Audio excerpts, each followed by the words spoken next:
And welcome back. Today we have What's Trending. And for our first story, basketball star Caitlin Clark continues to break records. The Indiana Fever's rookie card featuring her signature sold at auction for $366,000. According to ESPN, it's the most a women's sports card has ever sold for. The previous record was a Serena Williams card that sold for $266,400 in May of 2022. Clark was the #1 pick in the 2024 NWBA draft, and she was also named Rookie of the Year.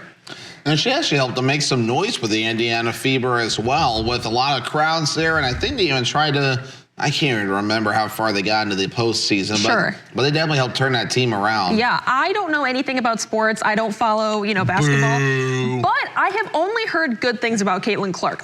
Very exciting for her. What a great career to already be reaching these feats. Right. In fact, it was college for me that got me more into women's basketball. And it gets exciting, though, whenever you watch, whether it's men's or women's basketball. Right. Sometimes a lot of the fights for the best games are actually in the women's basketball side of things. Interesting. Well, you know what else is exciting? Our second story. The youngest person to pass the California bar exam was sworn in as Tulare County's newest deputy district attorney on Thursday. Sophia Park passed the California bar exam at 17 years and 8 months old last year. I'm not sure if we have that video or not. There it is. She's been working as a Tulare County DA law clerk since then, and her journey began at 13 years old when she started law school while attending junior high. That's amazing. She utilized a state bar rule that allows students to apply to law school through college-level proficiency exams, and Park graduated high school in 2022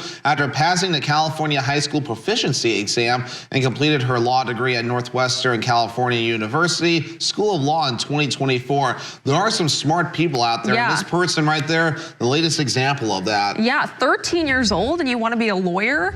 I didn't even know what I wanted to be at 13. That's so crazy to know that already. I kind of did too, and well, I'm kind of doing it. So there you go. See, you've achieved your dream, and I'm sure she is as well. Yeah, right. I mean, as long as you're doing what you want to do, sometimes it doesn't even feel like work. Maybe today a little bit with the technical gremlins, but you know what? You have those There's days. going to be ups and downs. There will be ups and downs, but hopefully this next story isn't too bad. Yeah, right? yeah. A crew of 4 passengers is set to travel aboard a SpaceX capsule to Earth's frigid North and South poles. It will mark the first time humans have flown such a mission. Cryptocurrency billionaire Chun Wang will be joined by 3 polar explorers, a Norwegian film director, German robotics researcher, and an Australian adventurer. The group is slated to lift off from a launch pad in Florida Monday night. They are expected to spend 3 to 5 days in space gathering health data before returning home with a splashdown, landing off the coast of California.